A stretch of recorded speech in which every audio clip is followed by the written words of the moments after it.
have a vision, think big, ignore the naysayers, work your ass off, and give back and change the world. Because if not us, who? If not now, when? What is the secret to success? And the long version is that I actually always had 5 rules. And everything that I did, I always used those 5 rules. And those 5 rules helped me to become successful in various different areas. And I believe that those rules can be applied to almost anyone and everyone. You don't need to be a bodybuilding champion. You don't need to want to be a governor of California or to be an action hero or anything like that. If you want to excel in whatever you do, those rules are for you. It's that simple. Now I have to tell you right off the top that I always was very intense. As a kid already, I was very intense and I was very hungry. I always wanted to be the best. I always wanted to be number one. I always wanted to get to the top. I never believed in just getting by. Now I have nothing against people that just want to get by, because I think there are many roads to happiness, but I think that we all here like to be successful and we are driven. So that's why those rules apply to you. So my first rule is find your vision and follow it. You see, I think it's the most important thing that we have a very clear vision of where we go. A goal, where do we go? Because you can have the best ship in the world. You can have the best cruise liner, but if the captain does not know where to go, that ship will drift around the world and out there at sea and will never end up anywhere. And this is exactly the way it is in real life. If you don't have a goal, if you don't have a vision, you just drift around and you're not going to be happy. This is why it is so important to have that vision. Now, I created that vision in Austria because I grew up after the Second World War. Austria, right along with Germany, lost the Second World War, thank God. And the problem was that everyone was so depressed because they lost the war that there was alcoholism everywhere. There was, of course, depression. There was a terrible economic situation. There was famine. There was starvation and all of those things. And also it was kind of a little place and narrow. I felt I wanted to get out of there. I wanted to escape. And I couldn't see myself really to work there and to stay there, to work in a factory, or to work on a farm, or even to follow my father's footsteps and to become a police officer. I couldn't see that either. As a matter of fact, that's what my parents wanted me to do. They wanted me to become a police officer and to marry a girl by the name of Heidi and to have a bunch of children and to run around like the Von Trapp family in The Sound of Music. But that's not what I saw. This was the vision of my parents, but not mine. And luckily, one day in school, I watched a documentary about America. And I found myself, I knew exactly that is where I wanted to end up. I wanted to be in America. Everything that I saw in the documentary, I just loved. Everything was so big. I remember the tall skyscrapers, the monstrous bridges, the giant freeways filled with beautiful cars, the huge jetliners, movie stars, Muscle Beach, and all of those things. I could not wait to get there. The question was just, how do I get there? How do I get to America? I mean, this was not a common thing to do way back in the 50s. No one had the money to travel or anything.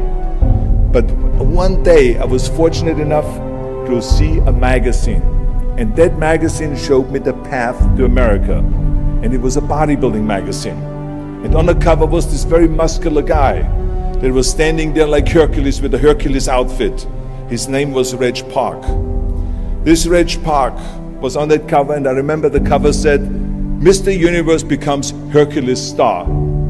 I read the article as fast as I could, learning about how he grew up in Leeds in England, poor, and how he trained 5 hours a day, every single day, and trained and trained and trained and lifted weights, and then he finally became Mr. Great Britain. And then he became Mr. Universe. And then he won a second Mr. Universe title and a third Mr. Universe title, and then all of a sudden he landed in Rome in Cinecittà doing Hercules movies. And there he made millions of dollars, and this money he took and bought himself a gymnasium chain in South Africa, and he became a successful gymnasium owner. And as I read, I became more and more certain about my own future.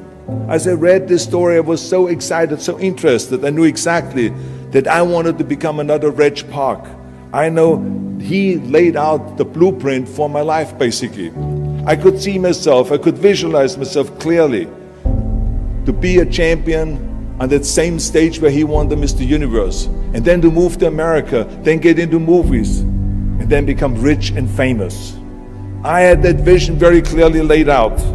I was so happy that I knew exactly where I was going.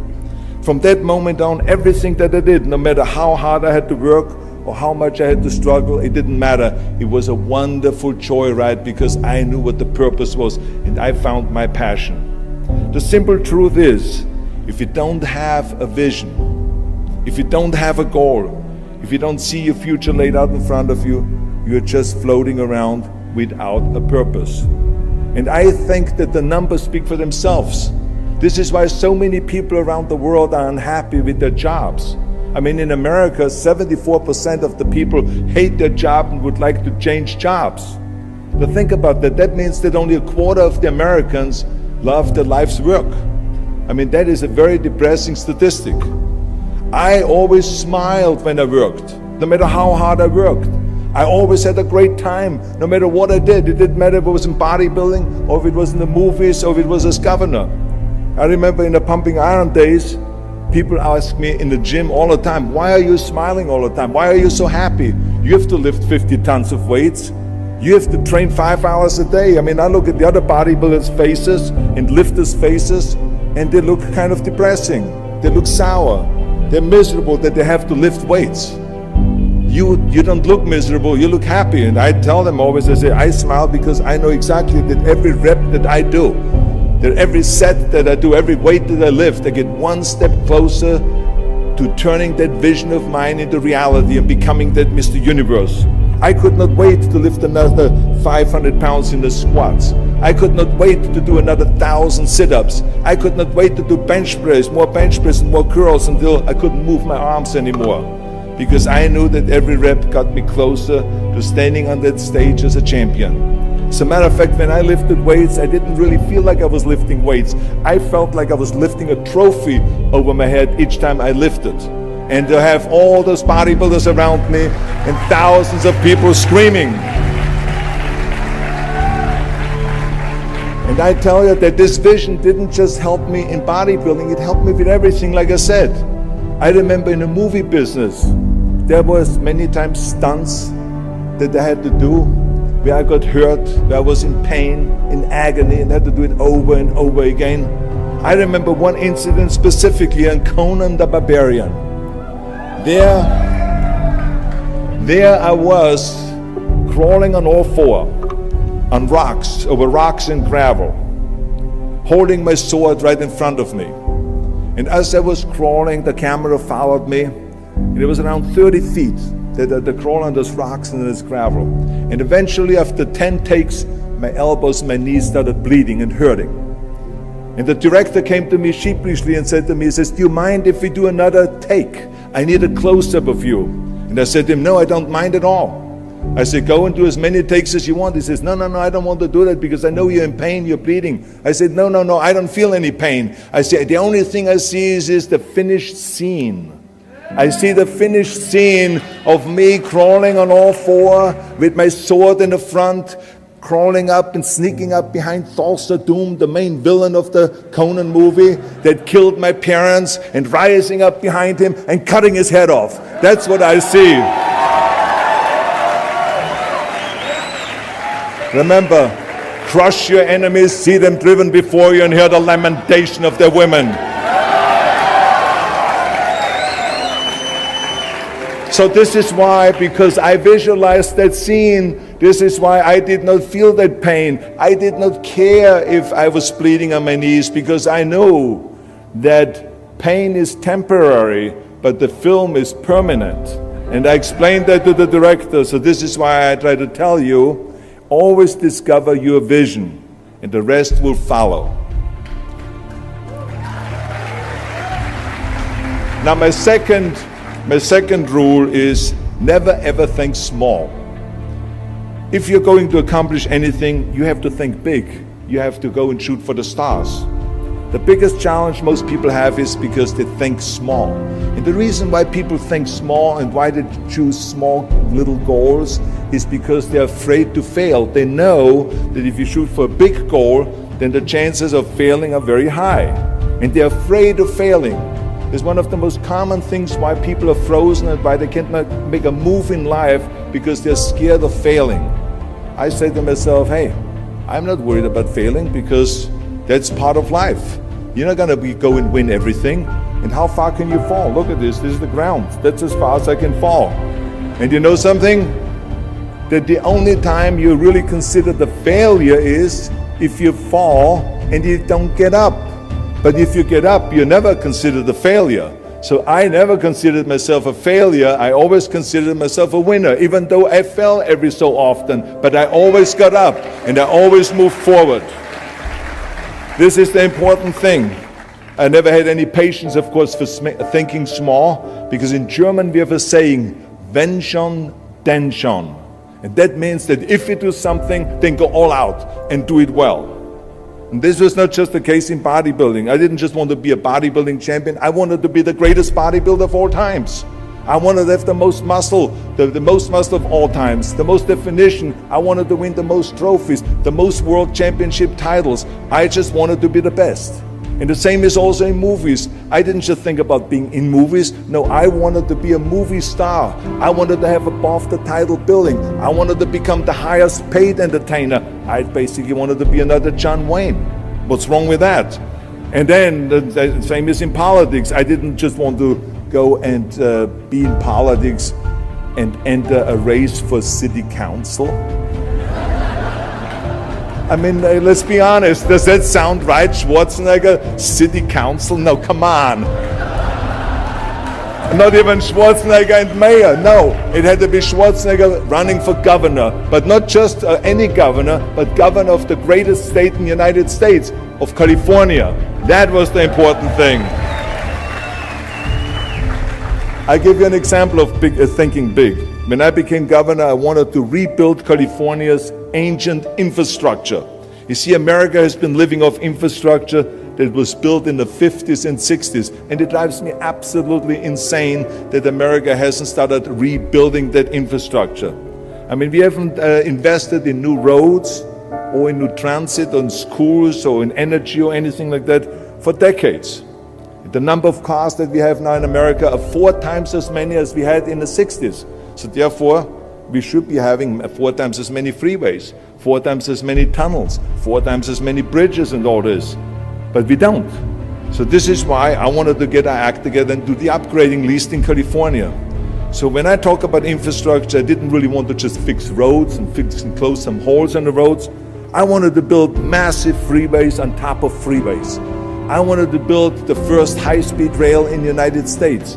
I wanted to build more bridges and more tunnels, more on-ramps and off-ramps. I wanted to see literally cranes everywhere.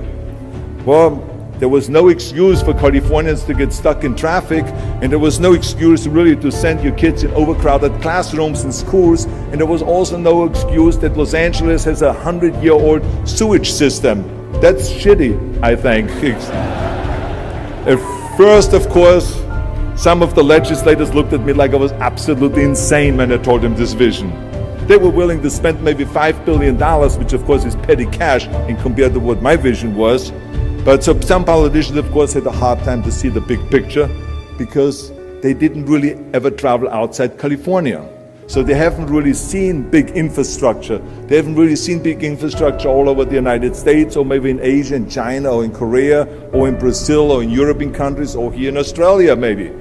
So they haven't seen that. And then of course there are other politicians that simply don't have a vision of the future past the next election, which is a common problem politicians have all over the world. So it was my job as governor to motivate them, and to take them and to see the traffic jams in Los Angeles, and to see the overcrowded classrooms, and to see all the problems that we have. And I kept pushing and pushing, and I pumped them up enough that eventually they saw the big picture. And eventually Democrats and Republicans came together, and we invested $60 billion to rebuild California's infrastructure, the biggest investment of our state in 50 years. So that's what we did because we had a big vision, and everyone bought in on this big vision. So remember, never think small, think big. My third rule is ignore the naysayers. I think it is natural that when you have a big vision and big dreams and you have big goals, that people are going to say around you, I don't think it can be done. I think it's impossible, or no. I tell you, I heard this all the time, but I want to tell you, don't ever let them stop you from dreaming and from shooting for the big goal. Because eliminate just simply those words, no, impossible, and it can't be done. I mean, in each one of my careers, when someone said it's impossible, I heard it's possible. When someone said it can't be done, I heard it can be done. And when someone said no, then I heard loud and clear, yes. So this is what I believed in. I am a big believer of what Nelson Mandela said. He said it always seems to be impossible and still someone does it. And that's exactly what it is. And I wanted to be that one that does it. I wanted to break the new records, and I wanted to do something that no one else has ever done. So I think that's what you need to do. Don't ever be worried about that someone hasn't done it. Just think about how many times my career would have stopped. My career would have ended if I would have listened to the naysayers. I mean, it started right away when I was 15 years old and I became a bodybuilder. Right after that happened, I said, I want to be a world champion in bodybuilding. I want to be Mr. Universe. They immediately said, are you crazy? You're in Austria. In Austria, you can become a ski champion or a bicycle champion or something like that, but bodybuilding is an American sport. Forget about it. That's nuts. Then when I wanted to move to America, they said again, it's impossible. You will never be able to do that. You have no money. You're all by yourself. And then when I wanted to go into show business, after I won 13 world championship titles in bodybuilding, I said, I want to be like Reg Park. I want to be a Hercules. I want to get into movies. Well, I tell you, when I met those agents and managers and studio executives, their reaction was, oh, Arnold, that is so funny. You want to be what, a leading man? Oh, come on. I mean, look, first of all, let's start with your body. Look at your body. I mean, you're overdeveloped. You're gigantic. You're like a monster. Are you kidding me? Do you know what the new thing, the new trend is? It's little guys like Dustin Hoffman, Al Pacino, Woody Allen. Those are the new sex symbols. Don't you get it? And then your accent, oh, it gives me the chills just listening to your German bullshit. Come on now. I mean, oh God, I mean, it's like, it's scary when you talk. It's unbelievable. I mean, have you ever, Arnold, I mean, be serious, have you ever seen an international movie star with a German accent? It doesn't happen. Forget about that. And then your name, what is it, Schwarzenegger or something like that? Yeah, I can see that name already up there on the billboard. Yes, and people are going to storm the theater and the movie houses because Schwarzenegger is starring in the movie. Oh yeah, I can see that already. So that's what they said. They said to me, it says, look, forget about it. You're a nice guy. I mean, you're a bodybuilding champion. Why don't you open up a gymnasium or a health food store or something like that? We can help you with that. And then we get you on the side some little parts, like maybe playing a bouncer. I mean, with your body, perfect. Or maybe a wrestler. Oh, I have a good idea with your accent, a Nazi officer. Now that's really great for you. I call my buddies over at Hogan's Heroes. I mean, they would probably use someone like you. So that's what they said. Imagine that. Everywhere I turned, they said, no, it won't happen, it's not going to happen, and forget about it. Luckily, I did not listen. I did not listen because I knew if I worked hard enough and if I worked as hard as I did in bodybuilding, 5-6 hours a day, that I will make it, that I could prove them wrong. And I started working very hard. I started taking acting classes, English classes, speech classes, dialogue classes, even accent removal classes. I ran around all day saying lines like, a fine wine grows on a vine. Because you see, we Austrians and Germans have a difficult time with the V and with the W and with the F, we get it all mixed up.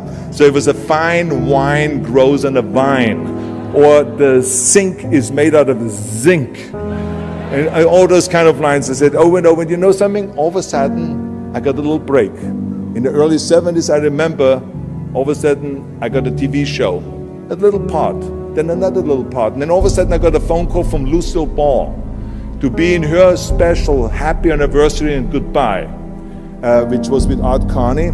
I had this 6-minute scene as an Italian masseur. Now, most people don't know the difference between an Italian accent and the German accent, so I got away with my German accent. But I played this Italian masseur, and I was so delighted. And then right after that, I got a guest starring role in Streets of San Francisco with Michael Douglas and Carl Malden, and then Pumping On and Stay Hungry. And then, of course, I landed the big role of Conan the Barbarian. So finally, I got the big break. And you know what was so interesting about it was that as soon as we were finished with the Conan movie, we were out there on a promotion tour, and the director said at the press conference, the director is John Milius, he said, if we wouldn't have had Schwarzenegger with those muscles, we would have had to build one. Now think about that. Before it was this huge obstacle to have this body, and all of a sudden the director says, if we wouldn't have had Schwarzenegger with his body, we would have had to build one. Now what a turnaround. And then when I did Terminator, James Cameron said, which was really great, he said the "I'll be back" line became one of the most famous movie lines in history because of Arnold's crazy accent, because he sounded like a machine when he talks.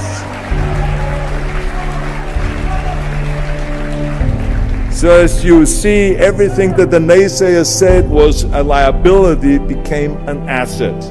And the same was also in my political career. When I ran for governor, they immediately said, I shouldn't do it, it is a big mistake, it won't happen, I will lose, and all of those kind of things, and the rest, of course, is history. The bottom line is, if I would have listened to the naysayers, my career would have ended when I was 15 years old. I would be still yodeling in Austria, in the Alps, and I would not be talking here today to you. And the reason why I'm here today and talking to you is because I did not listen to you can't, or it's impossible, or no. So I just recommend to you very strongly, ignore the naysayers.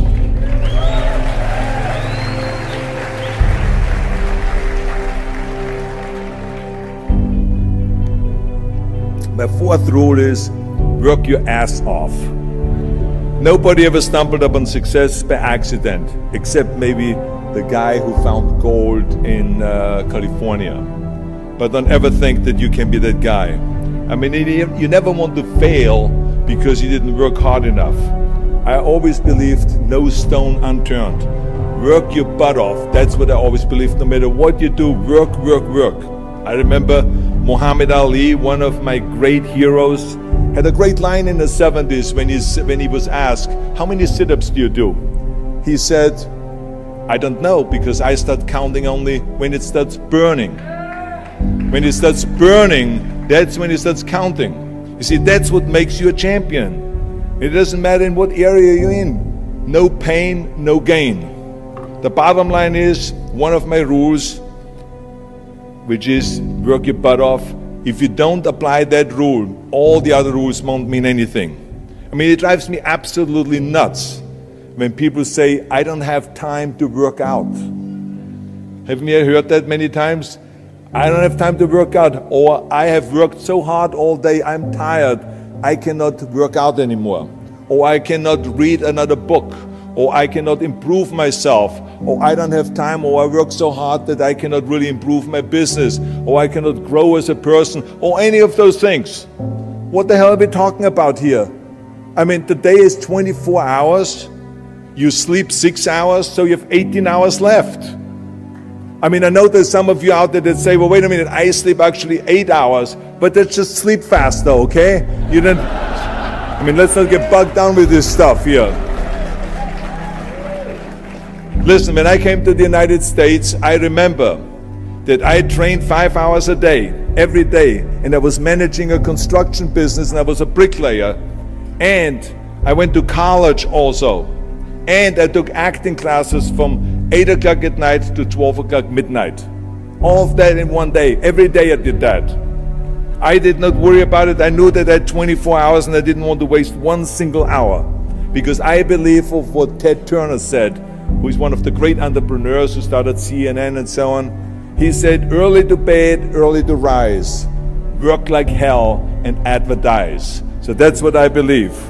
Just remember, you can't climb that ladder of success with your hands in your pockets.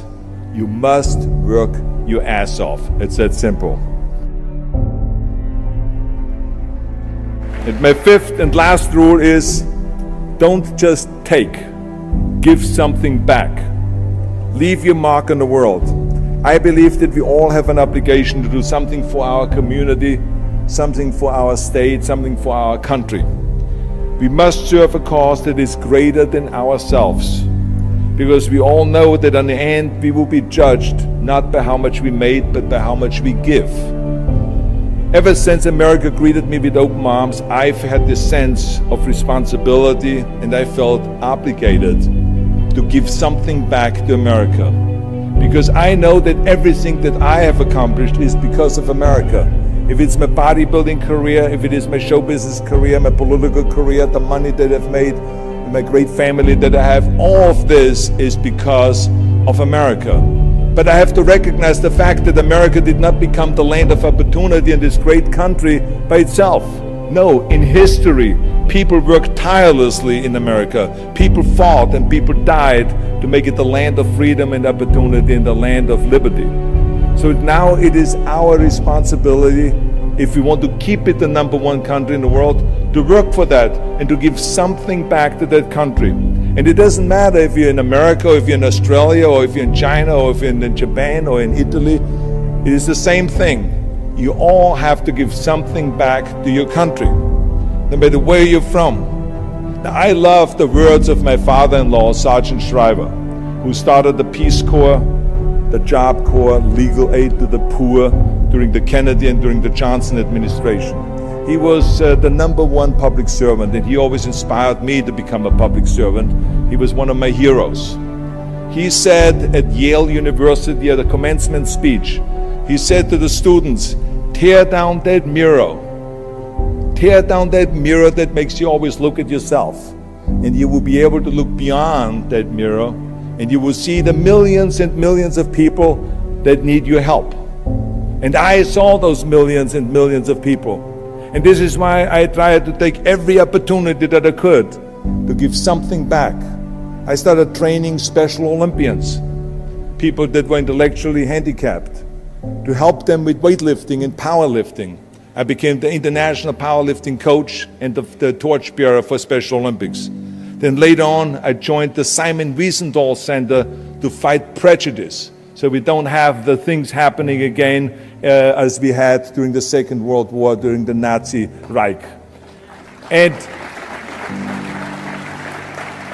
I joined also the President's Council on Fitness. I became the chairman under President Bush from 1990 to 1993. To be the chairman and to promote health and fitness in all 50 states. I traveled all 50 states. I started after-school programs for the most vulnerable children, for inner-city children, to make them be able to say no to drugs, no to gangs, and no to violence, and to say yes to education and yes to life. And every single time I reached out and I gave something back, I felt fantastic. Nothing made me happier. I would rather play chess with an 8-year-old kid in an after-school program, or play golf, a round of golf with a Special Olympian, than go down another red carpet of a movie premiere. And I have nothing against movies, but to give something back to me is more important than just to think about myself. Eventually, the joy of giving back was so great that I decided to become a public servant full-time and to turn my back, actually, and walk away from my career as an actor.